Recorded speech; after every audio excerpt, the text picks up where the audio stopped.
Hey everyone, it's me, Andy. And I'm Sean. And this is the Commander's Brew. This week, Theros Beyond Death.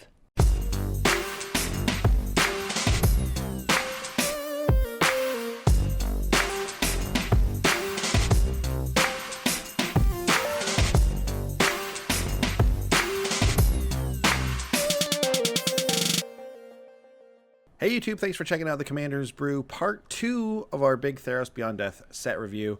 You know what to do. If you like what you see, you can go down and subscribe. It's quite easy. You're just literally just clicking a button. It's not a big deal. Or if you really want to help out even more, you can go to our Patreon, patreon.com/commandersbrew, and help us build decks, help us make the show by donating directly.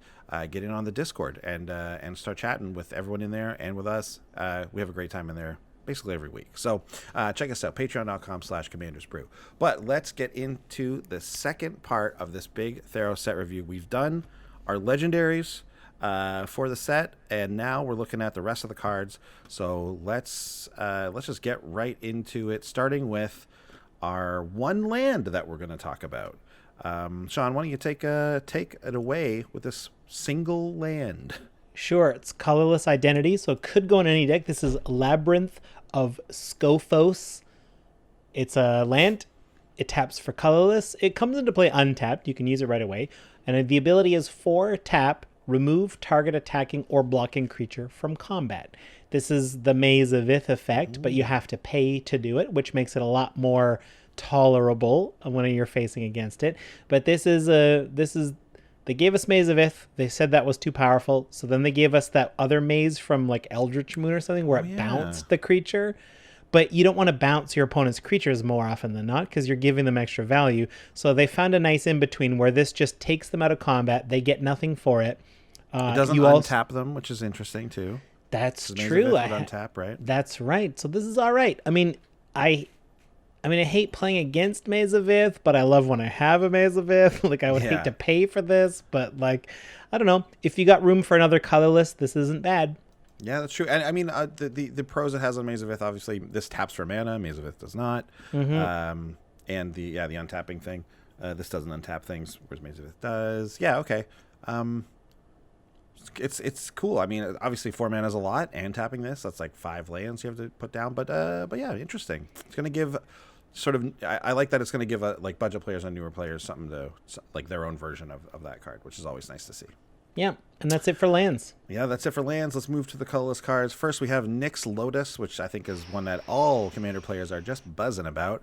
4 mana for the legendary artifact. Nyx Lotus enters the battlefield tapped. I'm fine with that. But guess what? It's okay, because choose a color. So it has tap, choose a color. So you do this every time you tap it. It's not like an enter the battlefield thing. Noted. Add an amount of mana of that color equal to your devotion to that color. So this is great, right? Obviously, monocolor decks just love this card. You're going to tap this for like 10 mana every time or something like that. Wow. But even in 2 and 3 color decks, like, this is still a very good mana rock. Think about it. Like, even if this taps for 2, like, that's like not great because it came in tapped and all that kind of stuff. Yeah. But if you're tapping for anything more than 2, you are very stoked. So obviously, yes, 2 colors better than 3, so on and so forth. But this is just you're going to be able to make this work. This is going to be awesome. This is a great mana rock. I like that it's mitigated by the entering tapped. I actually really like that. That means it's not going to be this like automatic auto include. Same thing with the devotion type stuff. So, man, I'm stoked about Nyx Lotus. You know, it's incredible. Nick has a bunch of flowers, but Nyx Lotus is great. Yeah. Who knew Nick? I guess my question about Nyx Lotus is, does he have like an alpha lotus or is it a beta lotus? What condition is it in? Yeah, seems to be like, it's not in the best condition because it does enter tap, but it does what you want it to do after. Yeah, it's still worth several thousands. Very good. Yeah. We got a cool equipment I want to address. It's Shadow Spear. It costs 1 to cast. It's a legendary artifact equipment. Equipped creature gets +1/+1. It has trample and lifelink, and it equips for 2. It also has the ability of 1 permanents your opponent's control, lose hexproof and indestructible until end of turn. That's excellent. Yeah. That matters. But I just think I love Loxodon Warhammer because it gives trample and lifelink. Yeah. There are so many decks that just want that effect. Yeah. So Loxodon, I think it costs 3 to cast and 3 to equip. Something If I'm like that. not 3 mistaken. and 2 maybe even? I 3 don't know. and 2? But yeah, you're right. But this is a total of 3. This comes down and equips, and now you're attacking with a trample lifelinker that does get a little bit bigger. Not as much as Loxodon Warhammer, but we are not playing Loxodon Warhammer for the +3 power. No, We're it's playing true. it for the ability. So I just think this is an excellent utility equipment in big honkin' creature decks. Yeah, a lot of time you're like you'd be more willing to take the +1 to toughness than like any of that power sometimes, right? Like Yeah. you just want your creature to survive when it's attacking and get the trample lifelink. So Yeah. I agree. This is going to be a kind of a staple in Commander as far as equipment goes. I think so. Not all. I mean, that's barely even talking about the permanence ability, right? Like, Well, yeah, losing hexproof and indestructible is massive. Well, and also, like, let's look at the way they've worded that. A lot of the lands that do that, like Detection Tower or Arcane Lighthouse, that only gives you the ability to interact, right? Like, I know, like, it doesn't help other people. Here you can just be like, hey, can you deal with that hexproof thing if I turn off hexproof? Some of them You're do, welcome. some of them don't. There's a couple, obviously there's a few different ways to do this. Some of them Yes. only give it to you, some of them do give it to the whole table. I think Arcane Lighthouse does give it to the whole table. I might be wrong. You might be right, yeah.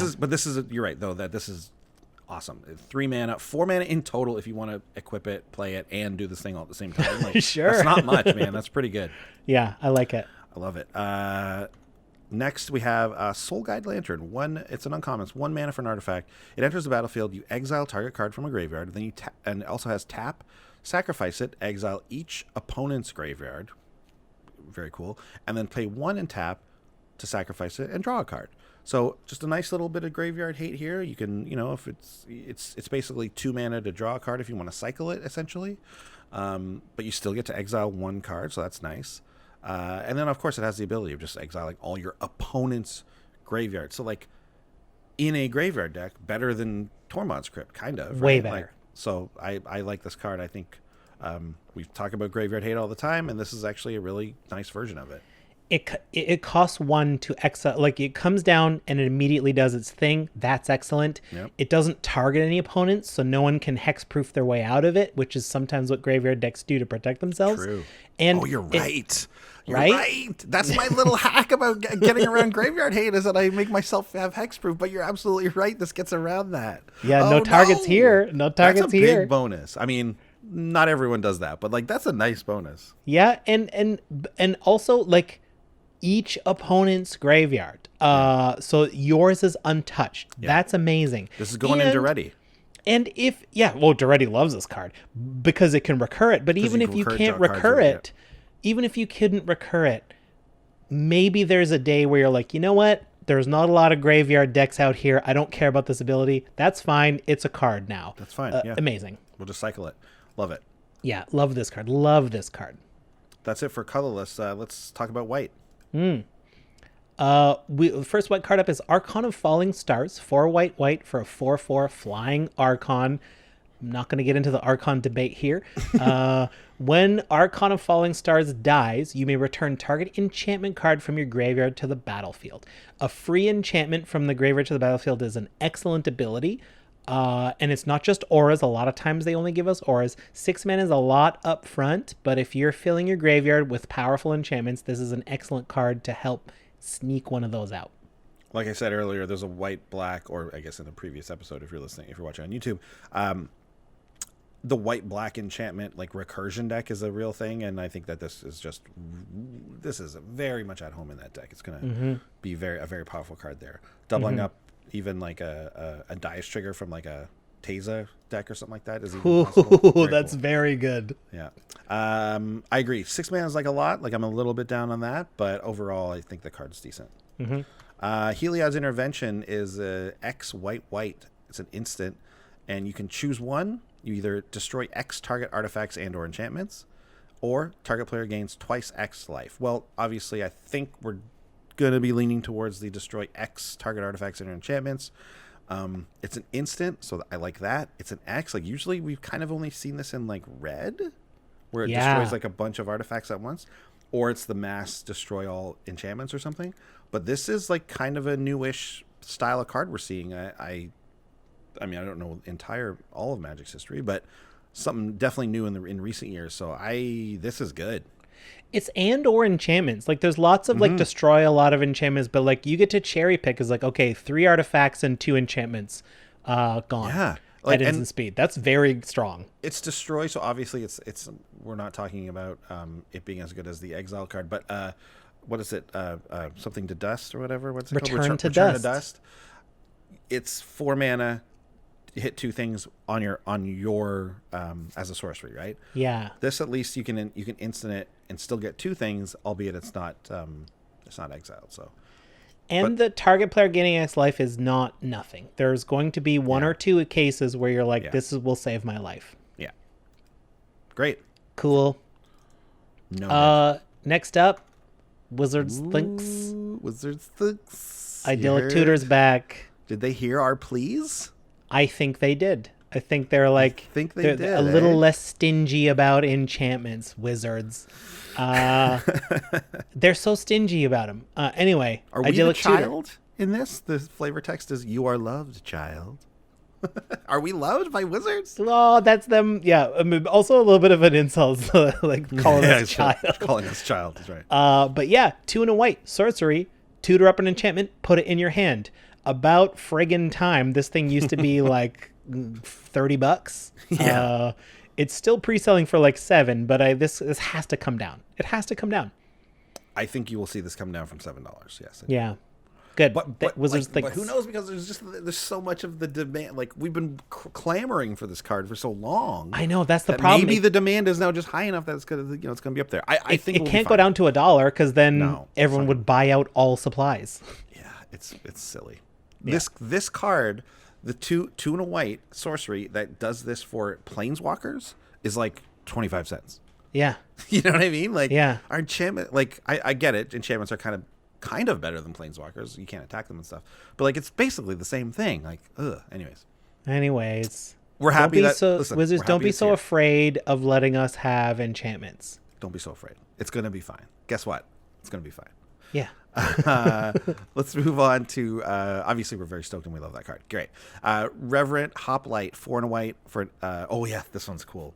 Human soldier, 1/2. When it enters the battlefield, create a number of 1/1 white human soldier creature tokens equal to your devotion to white. This is like a slight, I guess it's an improvement on the previous. Like this card was in previous Theros. It's called something different, and it was 6 mana, and it had 2 white pips. So you would get I think it was like a 1/2 with 2 soldiers. This time you pay 5, and you only get the 1 soldier in addition to it. But if you're running a soldiers deck, if you're running a tokens deck, this card is great. Blink decks also, this is just good. This is one of the uncommons I was the most excited about. This is good in my soldiers deck. Yeah. Couple of token decks. This is great. It's soldiers. It creates multiple tokens at once. And 5 is way cheaper than 6. Yes, it is. Yeah. Next up, we've got Shatter the Sky. This is our board wipe. 2 white. They now cost 4. Each player who controls a creature with power 4 or greater draws a card, then destroy all creatures. So again, I mean, they're like, oh, white now lets everybody draw cards, which sucks in Commander. You get 1 and brutal, your man. Cumulative opponents get 3. Yeah. They draw before you destroy the creatures, which is just a slap in the face. So the blue decks get to draw 1 more chance at a counter spell if they want to. No, they can't, right? Because once they've drawn, it's in the middle of the spell. Oh, that's right. Okay, so that's not such a slap in the face. Yeah. I wonder why they do it in that order then. Because if you destroy all creatures, no one has any creatures. Oh, that makes sense. Yeah, okay. Read the text.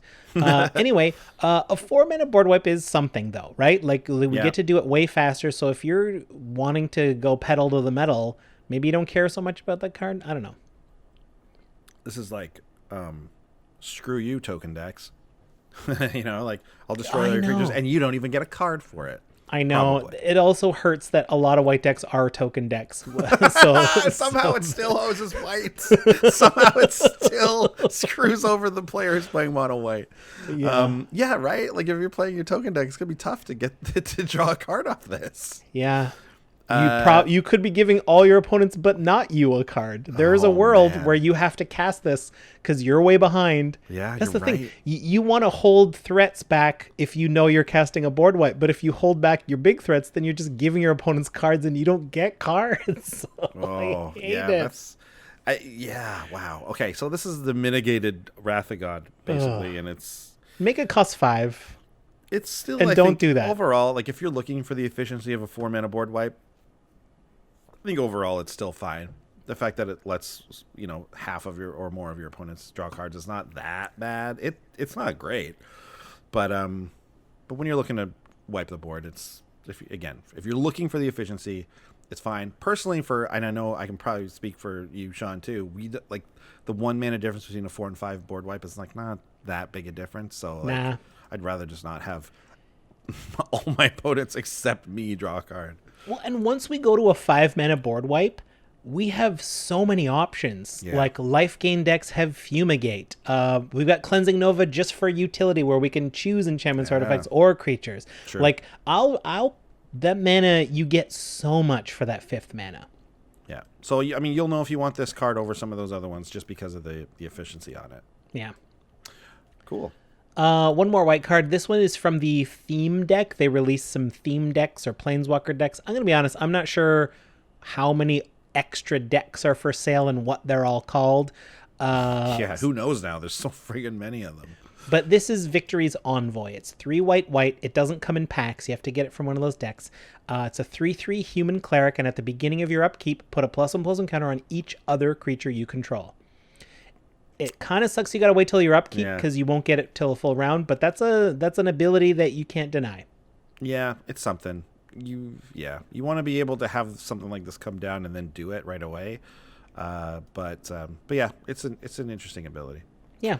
Okay, let's move to blue. Okay. This one I was particularly excited about. Oh no, wait, this is the one. Oh, I didn't remove it. You wanted to Well, talk you know about what? this I just want to mention this particularly briefly. excited about. This is one of my favorite escape cards. So it's Glimpse of Freedom. It's very simple. 1 in a blue, instant draw card.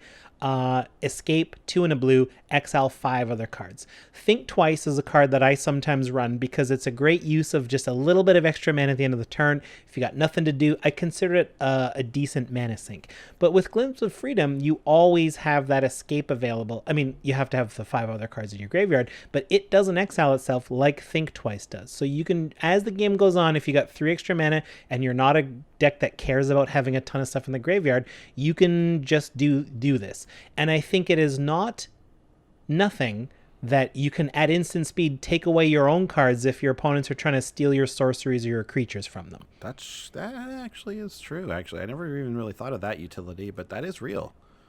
Yeah. Okay. I don't mind it. So my decks that run Think Twice, I think I'm upgrading it to Glimpse of Freedom. Interesting. All right.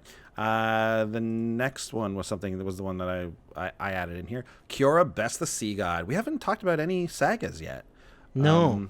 So here's the first one we're going to talk about. It's a mythic one. It's 5 blue. It's a big cost, 7 mana. But chapter 1, you get to create an 8/8 blue Kraken creature token with hexproof. So pretty good. So a 7 mana 8/8 with hexproof, not bad.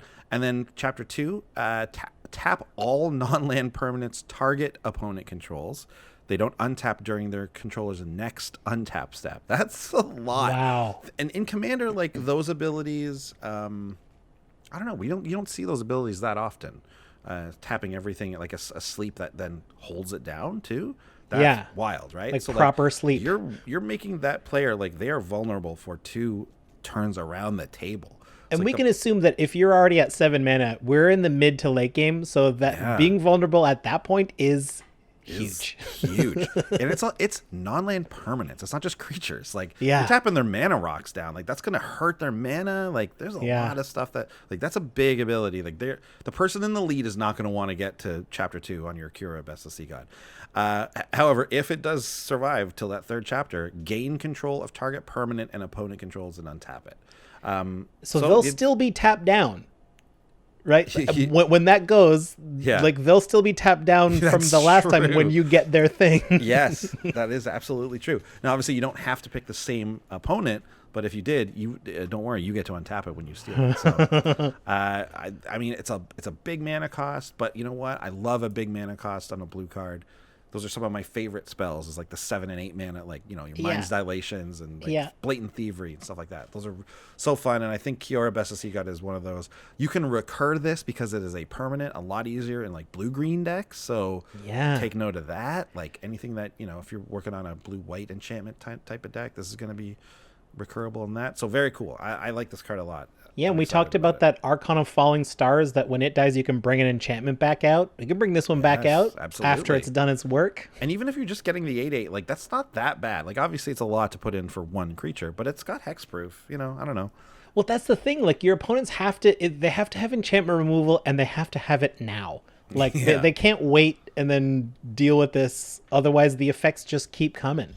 Big splash. And then like sagas are interesting for the also where it's like, well, if it's chapter 3, like if you're about to hit chapter 3, is it worth destroying it now, or should I just let it disappear on its own and just make a deal so that you don't take my thing? I don't know. That's game control forever. Yeah. It doesn't say till end of turn. You just have it now. And think about it. If you're the player with the removal spell and they're like they're not interested in your stuff, great. Yeah. Who cares? So, very interesting. Very interesting. Yeah. Mind you, 3 turns in Commander is a lot. Especially 7 to start, right? Like these are like 3 late game turns. Like turn 4 or 5 at the earliest, I would say. Yeah. And it's a lot to get to that third one. So anyways, keep that in mind. Interesting. Next up is a 3 mana creature. It's Nadir Kraken. Nadir? I thought it was Nadir. I think it's Nadir because it's like you hit the Nadir of something. Okay. It's like the low point. Can we call it just Nadine Kraken? Nadine, yeah, sure. Our girl, Nadine Kraken. Nadine Kraken, 1 blue, 2/3 Kraken. It's a very small Kraken to start, but whenever you draw a card, you may pay 1. If you do, put a +1/+1 counter on Nadine Kraken and create a 1/1 blue tentacle creature token. Interesting. So more tentacles appear, and this gets bigger. I'm all in for triggered abilities happen when you draw cards. So I love this card. Yeah. I don't like paying 1, but like whatever, I will. No big deal. Yeah. We'll get some tokens. It'll be cool. This is going to be great in some decks. This is like it's going to be really, really good. So I'm into it. I kind of wish it was a commander. Very cool. Like this would be a really cool commander to build around. Oh my gosh, yeah, it would. It really would. All right, Nadine, very good. Let's talk about One with the Stars. It's a 3 and a blue for an aura. Oh yeah, right. It's you can enchant a creature or an enchantment. Enchanted permanent is an enchantment and loses all other card types. So here's what I was thinking. So this is a bizarre card because why would you ever enchant an enchantment? I guess you would enchant I think it's a way to enchant one of the gods. So that takes it, that like stops it from being a creature, I think. That would work. Can you do this on an aura and it would make it fall off? That's what I was thinking. I was like, does this stop because it loses all other card types. It loses aura. Does that mean? But is that a subtype? Does that count? I don't know. Does that type? Also, the fact that it doesn't lose its abilities. So the fact that an aura still says enchant creature on it. Like you don't lose that text. Right. But that's not an ability. That's just text. But it also ability is triggered or activated. It doesn't lose any text though, even if it whatever, right? Well, I don't know. It loses all other card types. It still has its ability. Yeah. It doesn't say anything about it lose. It just changes the type.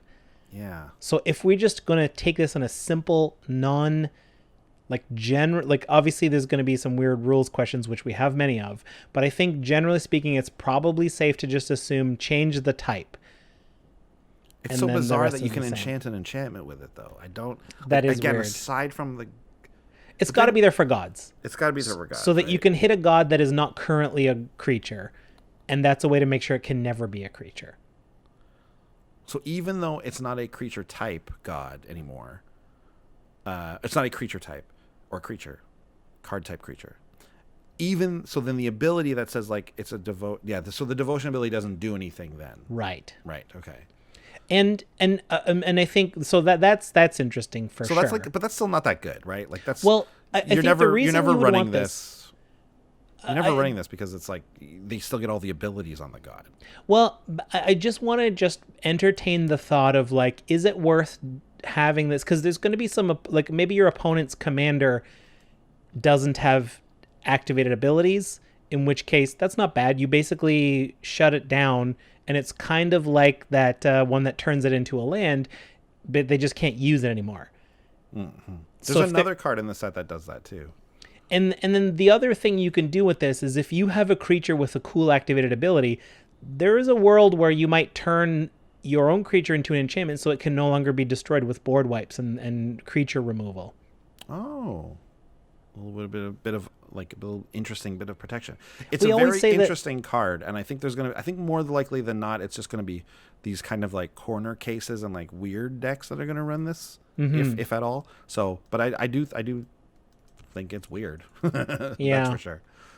All right, let's go to the next one here. We got Sleep of the Dead. It's a single blue sorcery. Tap target creature. It doesn't untap during its controller's next untap step, and you've got Escape 2 and a blue, exile 3 other cards from your graveyard. So this is something that we can just keep doing if we need to from time to time. Yeah. I like Escape. It makes cards way better. It makes it like if this was sorcery with flashback, unplayable. But with Escape, it's not unplayable. Right. Yep. Recurable makes it nice.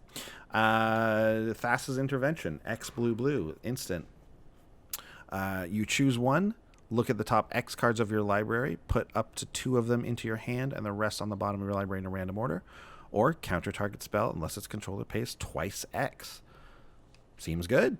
Yeah, a couple people tweeted that this is the close to my dream card of blue X instant scry X.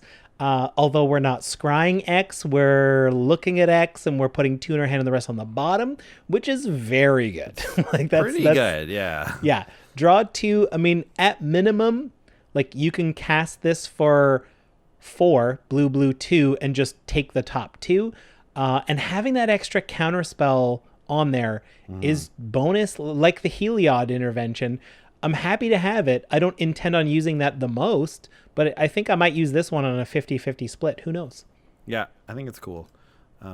It's like it's no dig through time, but the fact that it has a counter on it means that it's additionally useful. Great. Yeah. This is Thassa's Oracle. It's a creature. It costs blue for a 1/3 merfolk wizard and a wall of text. Yeah.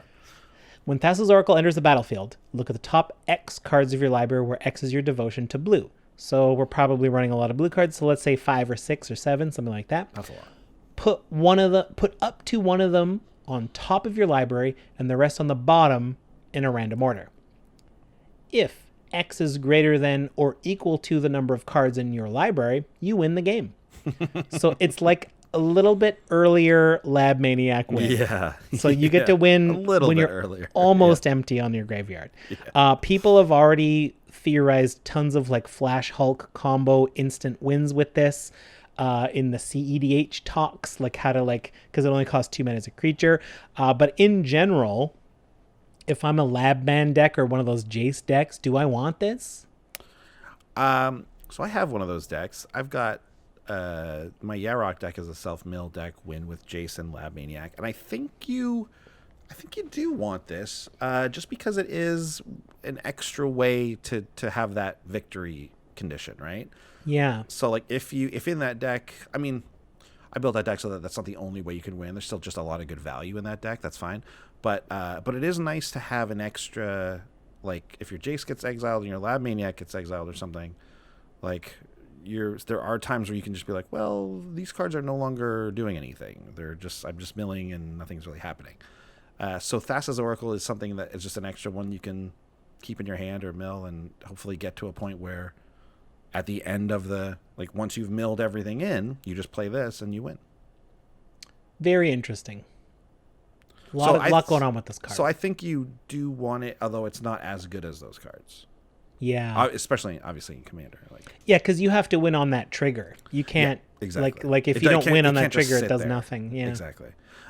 There is the fun thing of like you get to do it twice with Yarok, because that's how the context I was thinking of it Yeah. in for my Yarok deck. So like you get to do it twice, so you can like 5 and then 5 again. So now you kind of win if it's Yeah, but each cards, one, whatever. your deck doesn't get smaller because they go back on the bottom, Oh yeah, you're right. They go back on the bottom, and the one card goes on top. I was of course thinking that they just get milled, but they don't. No. No, that sucks. Never mind. Yeah. That does nothing then.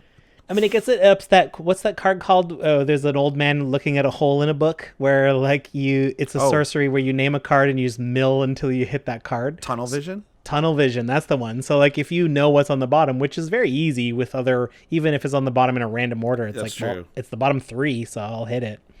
Fascinating. So yeah, I think for those decks, again, this is pretty corner, but for those decks, it's gonna be good. Otherwise, this is just kind of like a weird card selection thing that like you don't even get to draw a card from it. So that's not good. Yeah.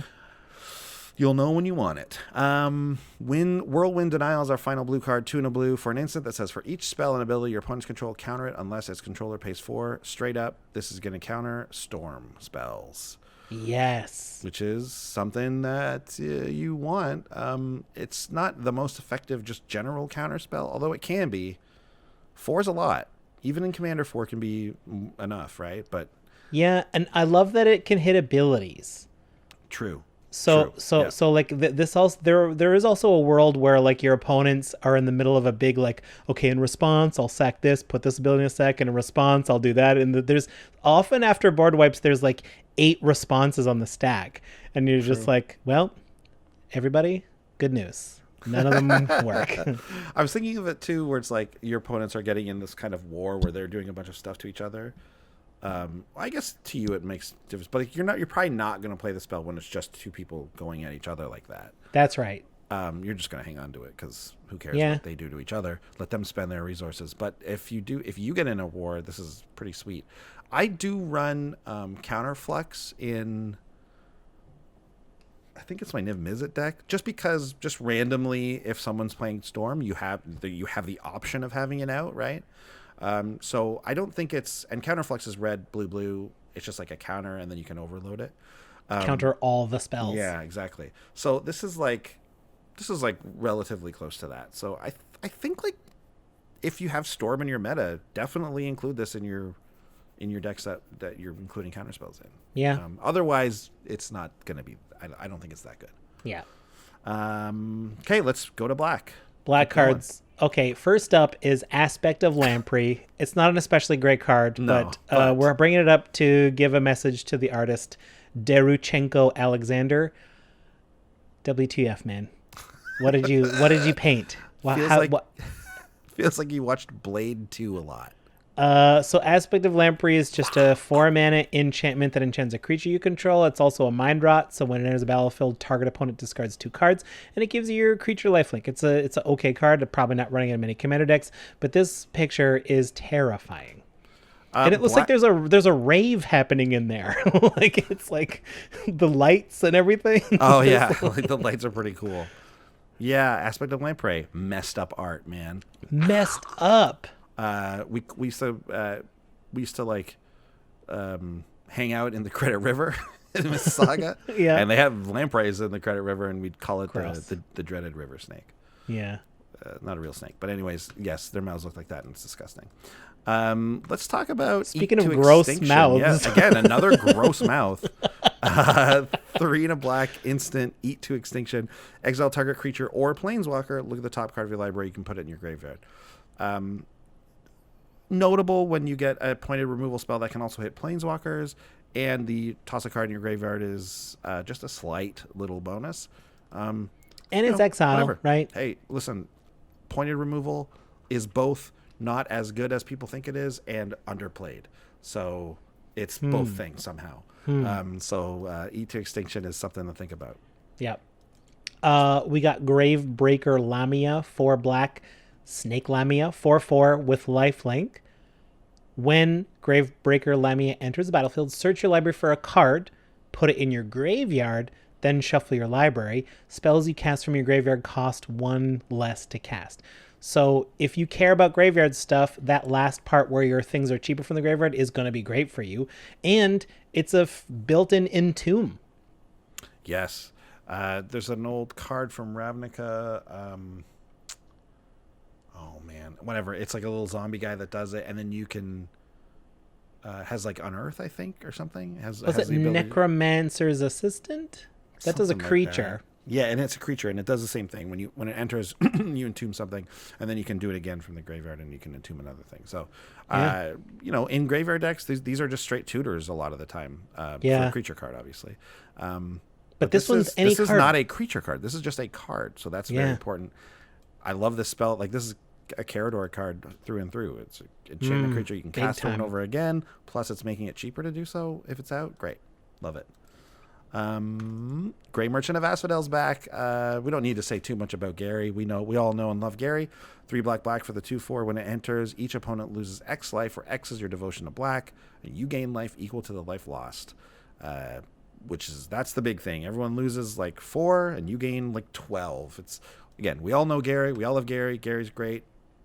Any deck recurring, this guy's often the win condition. Yeah, it's a zombie. It's got so many. It's just great. He's so rich. He's leaving a huge bag of gold 5 paces behind him. He doesn't even care. He looks less like an owl this time around. That's true. Yeah. Yeah. Next card up is Minions Return. It's 2 and a black flash enchant creature. When enchanted creature dies, return that creature to the battlefield under your control. I think the fact that this has flash is very interesting. I mean, it's not too different. There are instances that do something, put a creature back that died this turn. It's very similar to that. So if you like one, I'm happy to have this one as well. And this one, like more so, I think in Commander than other formats. Like you can just kind of run this out sometimes and have it be on your own thing that you care about, like sacrificing stuff like that. If you've got a sack outlet, I'm happy to throw this on one of my creatures. Exactly. With a nice ETB ability. So I kind of like this, and I like it even more in that, like in a deck where we can recur it even better. Nightmare Shepherd is next. 2 black for the enchantment creature Demon. It's a 4/4 flying, and it says whenever another non-token creature you control dies, you may exile it. If you do, create a token that's a copy of that creature, except it's a 1/1 and it's a nightmare in addition to its other types. So ooh, this is a very interesting card. I like this a lot. Because most of the time when you have a thing that's going to come back from the graveyard and has an ability, ETB ability or something, or even something that, I don't know, whatever, any other kind of triggered or something else you care about, it's not usually the power you care about. Like if you're doing this type of like sacrifice, almost combo-y thing, you rarely care about how big the creature is. So yeah, I think this is very cool. Now you're exiling it. So it's kind of counterintuitive with the idea of like a sack deck and then using the graveyard, but don't sleep on this card. I think it's actually way better than it looks. Exiling some of those cards that when this guy's out, it's going to be worth it. I think I think this card is like a big type of like combo enabler sort of. Yeah, I agree. I think it's good. I think it's like better than it looks. Like don't be too afraid of the exiling. We did the Grixis Unearth Commander a long time ago, and it's like we all are like a little down on Earth because we have to exile the cards from the graveyard when we do them, but like that's okay. You don't need your graveyard to be available forever. Like if you're doing powerful enough stuff with it, it's there. You're doing it, and like you're kind of doing it with this card anyways. You're getting it even faster. You're killing the thing. It comes back right away. It's not like you're killing it and you get to bring it back later, right? So yeah. That's why I think this is good and well worth it. It's only 4 mana too. That's good. Yeah. I feel like it's a 4 mana flyer at like just anyway. It's a 4 mana 4/4 flyer, like nothing else. That's pretty good. It also just it protects other stuff. Like they can kill your thing and then you just get to bring it back. Yeah. Not pretty good. Pretty good. I like Woe Strider a lot. 2 and a black for a horror. 3/2. When it enters the battlefield, you make a 0/1 goat creature token. Sacrifice another creature, scry 1. This is what is on Viscera Seer, which is regarded as one of the best sack outlets there are. Yes. Because it's free, but Viscera Seer costs less. However, this has escape, 3 black, exile 4 other cards from your graveyard. Woe Strider escapes with 2+1/+1 counters on it. So Woe Strider brings 2 bodies. If we're a sack deck, which decks that have Viscera Seer in it are usually sack decks. So if you're putting Woe Strider in, you are a sack deck. So you get 2 bodies for 3 mana, and Woe Strider escapes. So you will always, barring graveyard removal, you'll always have access to it. You can just cast it again from your graveyard. Now it's bigger. It brings in another goat that you can sack again. And so this is a sack outlet that is very recurable. Love this card. Yeah, very good. The 2 downsides, obviously, next to Viscera Seer. This is 3 mana, but we're getting a bigger body for that, which is fine. Yeah. And sacrifice another creature. You cannot sacrifice Woe Strider, but I will say that, like you said, the escapability, obviously it's not perfect because you still have to pay 5 and exile 4 other cards, but you're going to be able to get them back. So yeah. Not bad. Yeah. Yeah. If a sack outlet's really important, having a recurable one, that's amazing. Yep. Next we have Underworld Sentinel. It's 5 mana, 3 black for a skeleton soldier, 4/5. Whenever it attacks, you exile target creature card from your graveyard, and when it dies, put all cards exiled with it onto the battlefield. This is pretty good.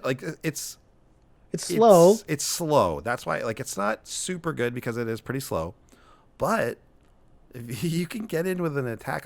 I like this in a red-black deck, right? Love it with an attack. Maybe get some haste, like that Chainer deck. I think is going to be kind of cool to do this. Sacrifice it yourself, or if I have it blocked and just recur a good ETB ability. I like this. Yeah, this is from the theme deck, so you can't open it in packs. Currently pre-selling for quite a bit. Really? But 12 bet because there's only a couple cards in those decks that are worth it for buying as singles. So they kind of two cards often eat up the full value of the deck. Yeah, that's true. Oh well, still cool card. Cool card. Shall we go on to red cards? Let's do it. Start with the Saga, the Akroan War, 3 in a red. Part 1. Gain control of target creature for as long as the Akroan War remains on the battlefield. This is a threaten effect, so I'll tell you now, this has 3 Saga steps. So you get that card for several turns. Yeah. Whereas usually you give it back right away. Part 2, on your next turn. Until your next turn, so until the turn after the second turn once you've cast this, creatures your opponents control attack each combat if able. Okay, that's a lot of if you know you want that, then you really want that. 3, each tapped creature deals damage to itself equal to its power. So this means any creature because all your opponent's creatures have to attack, so they're all going to be sideways unless they've vigilance or they've just cast them. And if they don't have bigger butts than their fronts, then they'll all be dead. This is sort of a long time one-sided wrath. There's also that thing of you can take the thing and make sure that you've attacked with it also for that third step. So you won't give it back. It can just kill itself. Well, but you won't get to do it because what's going to happen on the third step? You'll untap all of your things, which include your opponent's creature you stole. Right. Yeah, then this goes on the stack, and they'll all go. If you can tap it for some sort of crew a vehicle, yes, if you can crew a vehicle with their creature, that'll work. That's true. Yeah, still interesting though. Still kind of cool. I think it's so interesting. A long-term threaten. That's never happened before. Yeah, if you're playing one of those decks that wants threaten effects, this is 4 mana. They're mostly 3 to 4 mana. So this is not any worse than any of them. In fact, it's probably better. And as we said before, if you're playing this mid to late game, taking a crucial creature of theirs, maybe their commander, for 3 full turns is a long time. That's true. It is. Yeah, that's true. Like we said, 3 turns, a long time in Commander. Yep. Very cool. Next, we have Dream Shaper Shaman. 5 in a red for the enchantment creature Minotaur Shaman, 5/4. At the beginning of your end step, you may pay 2 in a red and sacrifice a non-land permanent. If you do, reveal cards from the top of your library until you reveal a non-land permanent card. Put that card onto the battlefield and the rest on the bottom of your library in a random order. Cool. This is you're kind of you're chaos warping yourself a bit, right? But you can't miss. But you can't chaos miss, warp right? Can miss because you keep flipping them. This is cool. I think this is cool. This is cool. This is this is the fun red abilities for Commander. Normally when we do set reviews, there's we'll talk about 10 blue cards and 10 black cards, 12 green cards, 8 white cards, and 2 red cards. Yeah, sometimes. So it's nice that we're getting like a few more red cards than normal here this time around. And this is a cool one. Mm-hmm. Like this goes in those artifact decks where you're sacrificing those like stuff like Ichor Wellspring, things like that, right? Oh, yes. Draw the card, or the one that gets you the land, or whatever it is. Mycosynth Wellspring. That's the one. There's also ones where you sacrifice them, and on the way to the graveyard, you pay 1 and draw a card, stuff like that. Like, yeah, or even a goblin token. Right? This is cool. This is good. This is really cool. 6 mana, a lot, but it is a 5/4. Like, it's not, it's a sizable body. This is one of those ones where I'm just like, oh man, could I have it for 3 and it be a 1/1, please? Can I have it, or can I have it for 5 and it's just an enchantment, or 4 and it's just an enchantment? Yeah. Still cool though. Still cool, and I like it. Yeah. I'm gonna be trying to play Dreamshaper Shaman in some decks for sure. Yeah, for sure. Okay. Next up, Perforos's Intervention, another intervention, X red. Sorcery this time, not an instant. Create an X1 red elemental creature token with trample and haste. Sacrifice it at the beginning of the next end step. So there's a lot of like those like I think the Ball Lightning was the first, red for a 6/1 trample haste that disappears at the end of the turn. If you've got a ton of mana and nothing to do with it, this could be a kill. You can just drop a gigantic trampler, or Perforos's Intervention deals twice X damage to target creature or planeswalker. It cannot go to the face, but it will definitely be big enough to remove whatever you're looking to remove, I suspect. So I don't know. It's an interesting like balance. Why couldn't this have been an instant? So you'd be able to make an elemental creature at instant speed and block. Yeah, you'll eat whatever the it same blocks. as dealing twice X damage to a creature, right? Like if it's attacking you, right? Yeah. So like that's not, but like X red, like is that too much? Like for standard or something? Like, but it's not, right? So because like if you paid 3 mana for this card, it deals 2 damage at instant speed to a creature or planeswalker. Like that's not that good. It would deal 4 damage if you spent it's twice 3 mana. X, right. Okay, so I guess. But that's still, it only hits a creature. It only hits a planeswalker. It doesn't hit you can't go to face with it. Yeah. So it still prevents the going to face thing. I'm kind of like, why isn't this just an instant? I don't know. Because creating that creature is not that good at instant speed. No, because even if you do it on an end step so that you have it for a full turn cycle, it's still big like deal, that. Right? That's one attack either way. Yeah.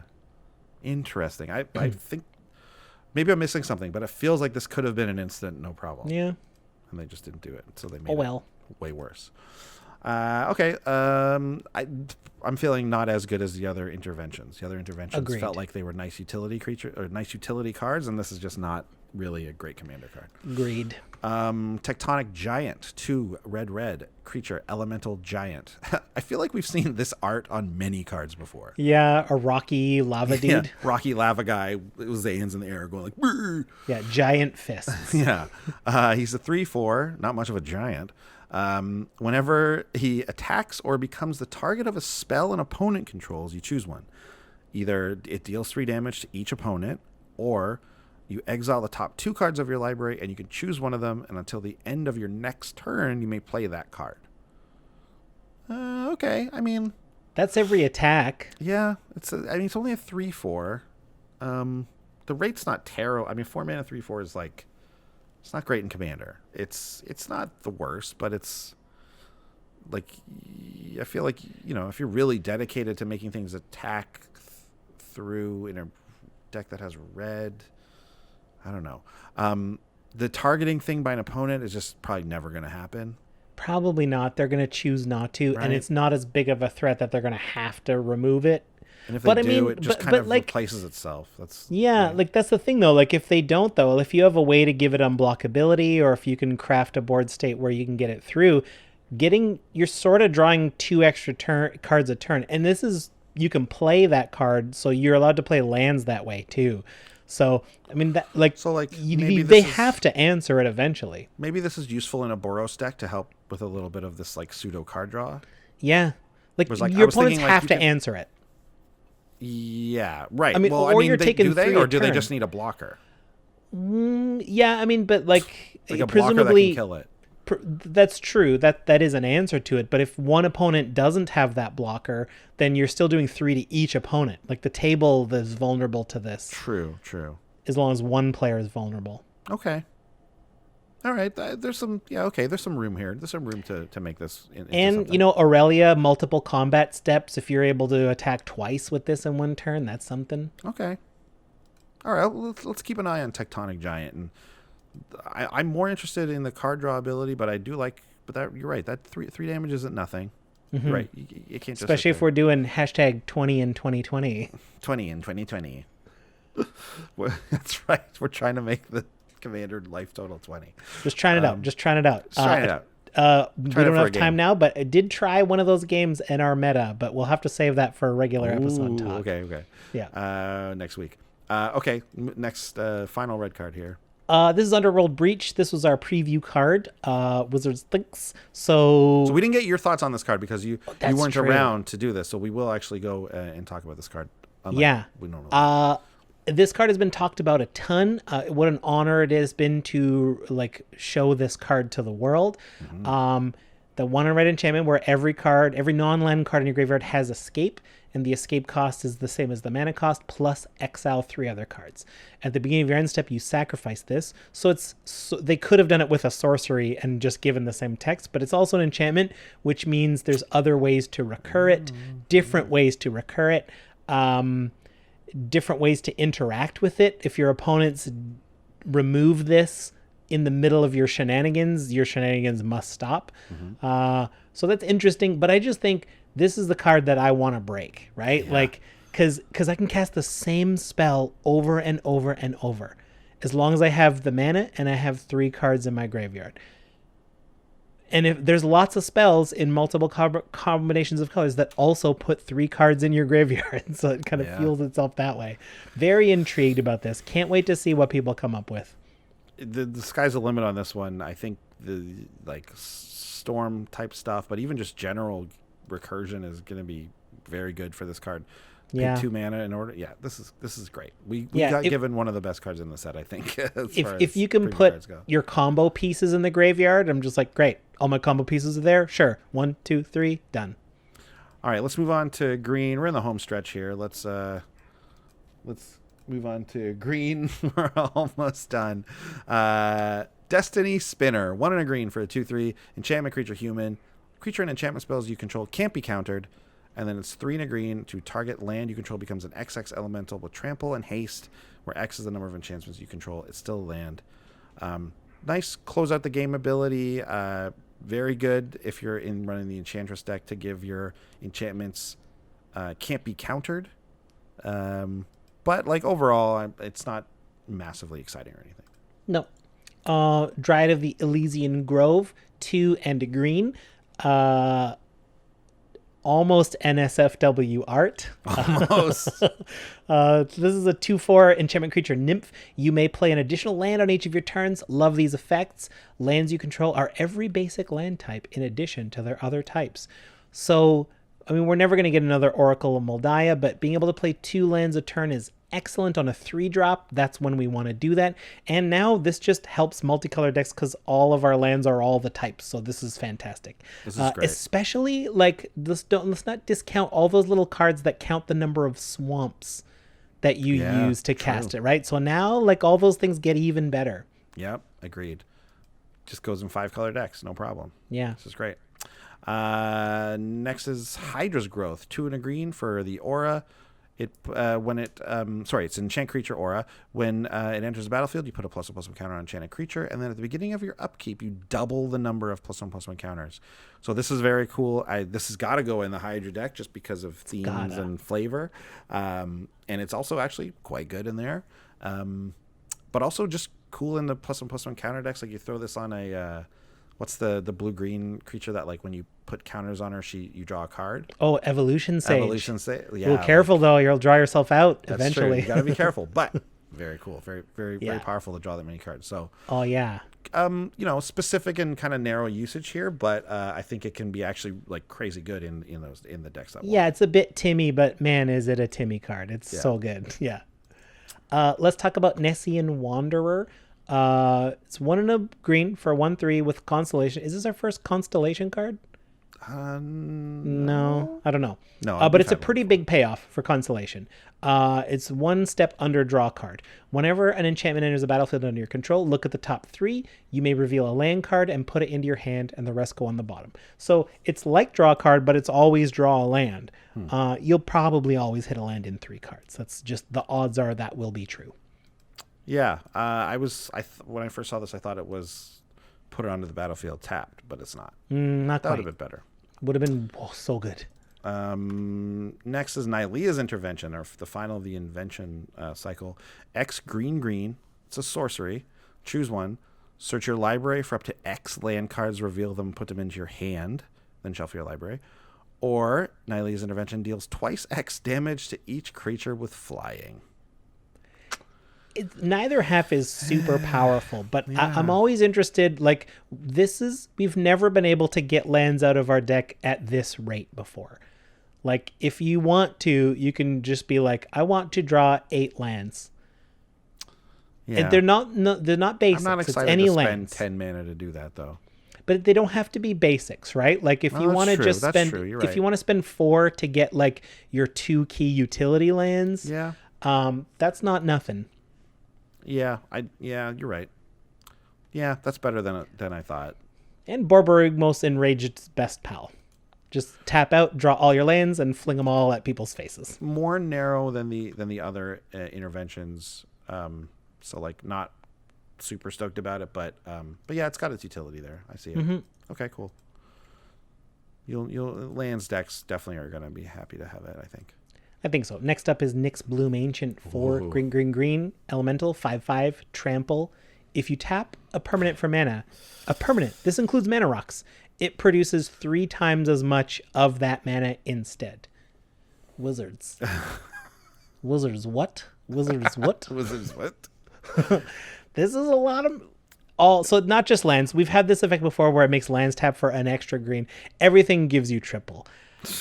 Andy, you Tapping brought your you, Gilded Lotus for like 9 mana.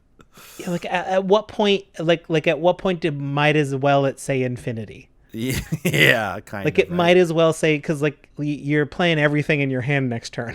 So This card gets the award for like commander players coming up with the craziest scenarios for this, right? Like I saw multiple posts talking about Rite of Replication on Nyx Bloom Ancient tapping a single land for 729 mana.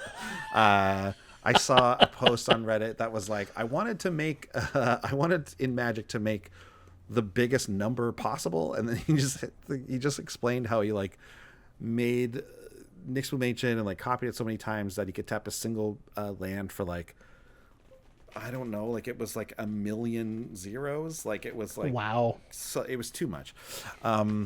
not infinite, but a specific number. It was a ridiculous number that doesn't have a name. He had to like invent a naming convention to name the number. I love it. It was an interesting post. It was fun, but okay. So this is the thing. So obviously this is a broken card, right? And it is breakable. It is 7 mana, but in green that's nothing. That's like, it's a lot, obviously, but like we're ramping into this. It's a 5/5 with trample. I mean, who cares about that? People are just going to be using this to tap ridiculous amounts of mana. How much better is it than just if it just doubled instead of tripled? Or if it just gave your lands extra, if it did not affect mana rocks. It's weird Right? that green like, cares about artifacts, right? Like green's yeah, supposed to that's hate true. artifacts. You're right. So like you're it's right. weird that green boosts artifacts. That's true. So like the triple thing is great, and obviously making a ton of mana is useful to kill opponents. You don't need infinite mana, you just need a lot of mana. So this is a way to do that. So obviously very broken card. You're going to see it in I think you're going to see it a lot. It's a mythic. But how much is this card right now? Can you check? Yeah. Just under $20. Okay, so yeah, it's going to that's where it's going to live, I think. Like Probably. It's a mythic, yeah. A hardcore, yeah, this is a commander card. But I don't think it's that much better than if it only doubled. So like, because once you're doing that anyways, you're probably the other things you're doing are making so much mana.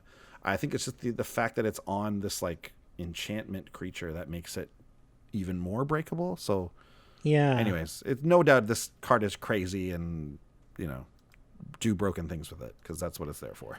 Whew. Anyways, I mean, I don't know what else to say, right? Like, we can make 700 mana with this very easily. Great. Great. Go yeah. for it. Do it. Yeah. I don't know. Yeah. I'm waiting for the day they just print "You have infinite mana" I mean, on a thing. it's on a silver bordered card already. Yes, it's true. Okay. What else?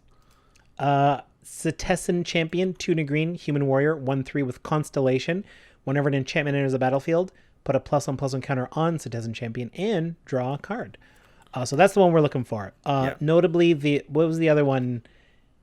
There's a couple enchantresses that do this. There was another enchantment. There's another enchantment creature with Constellation from original Theros that had Constellation draw a card. So it drew a card when it came into play. Citizen Champion doesn't draw its own card. However, you're still drawing cards from enchantments. This is an enchantress. You're in that deck. You want this. Yeah. Having another one's always nice. Yeah. This one buffs too, which is cool. Yeah. Next from the Planeswalker deck, we have Iron Scale Hydra. Always interested in a new Hydra. 3 green, 5/5 Hydra. If a creature would deal combat damage to Iron Scale Hydra, prevent that damage and put a +1/+1 counter on Iron Scale Hydra. So it doesn't put that many. It just puts one. Just puts one. But still but can't this take thing combat can't damage. Really, yeah, it can't take combat damage. So Give this thing trample, and what are your opponents going to do? Yeah, I guess try and burn it out or just directly kill it.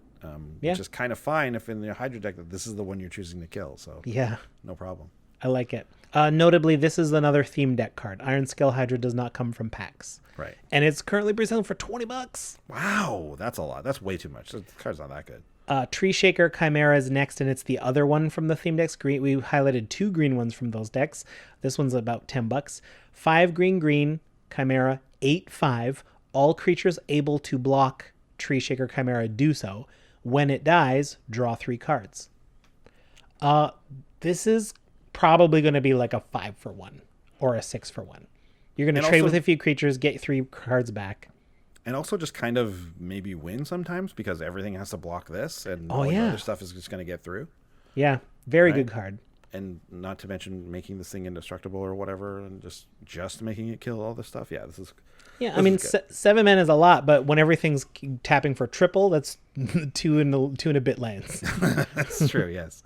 Okay, well, that takes us down to the end of green. Let's talk about a few multicolored creatures and our planeswalkers, and then we're out of here. First, we have Bronze Hide Lion. It's green and a white for a 3/3 creature cat. You got to have a lion. It's Theros. This is what we do. So you can pay green and white, and Bronze-Hide Lion gets indestructible until end of turn.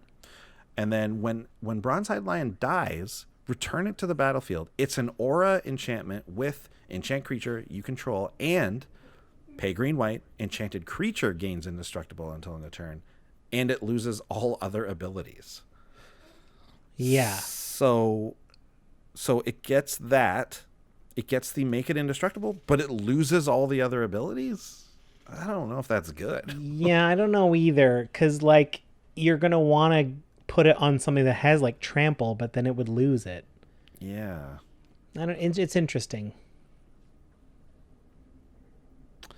Yeah. I mean, I guess maybe Voltron, it's okay in, like, a Voltron deck where you... But then you still want other abilities. You want, like, hexproof and trample and stuff like that, so... I think the equipment would still give it to you. Equipment would. Would auras? Yeah.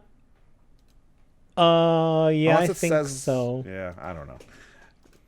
If it's pretty corner case, anyways. It's cheap. It hits pretty hard. It's a hard cat. it's Goes in the cat indestructible. deck. Yeah. All right, Let's talk about Dream Trawler. 2 white, blue. Very expensive. Oh, here's a Sphinx. Good Sphinx. 3/5 flying lifelink. Whenever you draw a card, Dream Trawler gets +1/+0 until end of turn. Whenever it attacks, draw a card, and you can discard a card. Dream Trawler gains hexproof until end of turn, and you tap it. So you're going to draw your card for turn, so it's a 4/5, and you're going to attack and draw cards, so it's a 5/5 on attack every time, minimum. Mm-hmm. And then you can just discard a card to give it hexproof and tap it. So if your opponents want to avoid this attacking, they have to target it before your combat, in which case you can discard a card, tap it. So that's all right. But, like, It's a pretty efficient creature for what you're getting. Your extra drawing of cards. I like it. Yeah, I do too. I'm like, why? Oh, little guy. Why?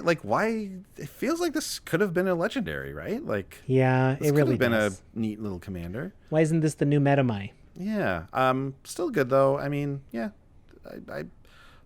The bonuses are there. It all comes together in that, like, it's got all the pieces, but I'm still not like wicked, to include it in a 99. That's why I'm like, oh, if this is a commander, I'd be pretty excited about it. Yeah. Instead, I'm just kind of like, yeah, okay, it's another Sphinx. Yeah. Next, we have Enigmatic Incarnation. 2 green, blue for an enchantment that says at the beginning of your end step, you may sacrifice another enchantment. If you do, search your library for a creature card with converted mana cost equal to 1 plus the sacrificed enchantment's converted mana cost. Put that card onto the battlefield, then shuffle your library. So you're potting, but you're losing an enchantment to get a creature that's 1 plus. So again, you can't chain it. No, you can't. Because you're trading an enchantment for a creature, and now you got nothing to sack unless you get another enchantment. Is this something we talked briefly about, like a green blue aura deck, but you wouldn't want to sack one of your auras to get another creature, right? No, unless maybe it's like something that draws you cards or something like that. Maybe you sack a saga on its way out, but the problem is then you lose a step or 2 off of it, so you don't get to take the advantage of the full saga. I guess I just want to make sure we talk about this card to address again how scared Wizards is to let us get enchantments.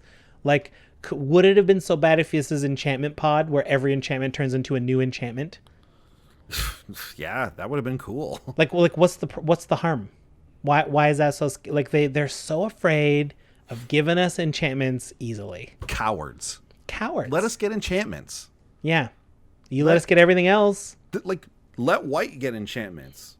Yeah, make this blue white or green. Why white the heck not? Right.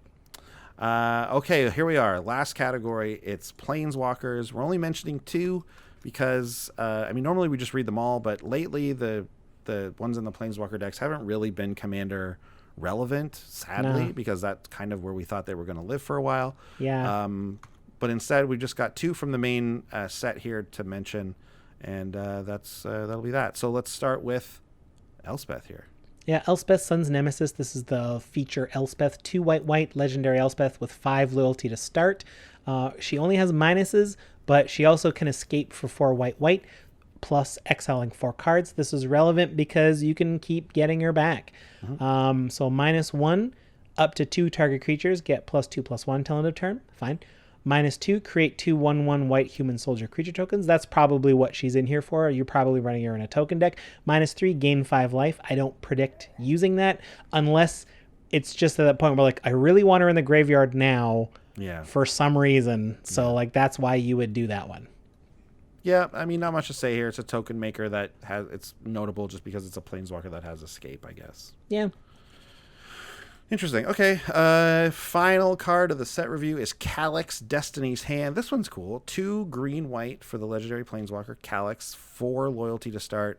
+1. Look at the top 4 cards of your library. You may reveal an enchantment card from among them and put that card into your hand. Put the rest on the bottom in a random order. -3. Exile target creature or enchantment you don't control until target enchantment you control leaves the battlefield. This is a very cool ability. I kind of wish I'd seen it also sort of pop up on another card or something, like a sorcery or something like that. Because it basically turns any enchantment you have into a banishing light. But you must have one. You can't do this from scratch. Exactly. Yeah, you must have one already out there. But it it turns one of your enchantments you have already doing something else into a banishing light. So kind of a downside in that, like, you're going to incentivize people to destroy it, but also just turning them into removal kind of at the same time. So very interesting ability there. And the ultimate is -7, return all enchantment cards from your graveyard to the battlefield. I like it. Which I like it, and I like that it doesn't it's not like put the auras on first and then do this, like, it's just like, just put them all out there. You get them all. You figure it out. Yeah. Because Yeah. normally it does that thing where like it does it in steps so that the auras have something to land on or whatever. So does that mean your auras will disappear if there's no existing so your creatures? auras have that thing where like they come into play, and if there's, you can just attach them, and they actually get around hexproof. Right, but can they go on things that also came out of the graveyard at the same time as them? I'm gonna say yes. Okay, great. I'm gonna say yes, and that's gonna be that. Yeah. I do believe so, actually, because they all enter at the same time, so they're all there at the same time. So the auras, if some of those enchantments you brought back are creatures, I think the auras are able to attach to them. Yeah, okay. Yeah, I'm pretty sure that makes sense. So there you have it. Theros Beyond Death, full set review, commander set review. P.S. Calyx, obviously an enchantment deck. Obviously, do we need to say any more about that? Not really, right? Obviously not the IKEA Kallax shelf unit. Yeah, it's not the shelf unit. It just goes in enchantment decks. But those decks have a planeswalker now, so that's cool. Okay, there you go. Full set Exhausting. review. We were here for a long time doing it. You've heard a baby crying. That's because it's been bummed out from being trapped in a room the whole time. Yeah. Poor little Harry. But this was fun, and I gotta say, I think there's some. I love when a themed set comes around because it infuses Commander with that theme, and it gets people excited about that theme again. So Yes. you know, we've had enchantment. We just had an Enchantress deck come out like the year prior for Commander Precon, so this is going to give those decks a lot of influx. Going to branch those decks out a little bit. I think we're going to be able to see like some leaning in different ways. So I love it. This is a cool set, and I actually can't wait to draft it either. I think there's some really good limited stuff going on. Agreed. Cool. Well, that's that for the set review. Thanks for watching part 1 and part 2. We had to split it up just because it's so long. Thanks for watching. Check out wizardtower.com if you're in Canada. Use our coupon code. Get that % off. Check out TCGplayer if you're in the United States or internationally. Use our a link that we've provided. We'll get a little kickback. It'll be great. And always check out the Patreon, patreon.com/commandersbrew. You can help us make the show. We're able to do this because of our patrons. We love you guys. Thank you so much. Tune in next week. We're going to have a brand new deck tech roll in. I'm assuming it's going to have something to do with someone from Theros Reborn or whatever it's called. Theros Reborn. That's not the name of it. Beyond Death. Theros Beyond Death. So yeah, check us out next week. We'll see you guys. Thanks for sticking with us for this long one. Peace.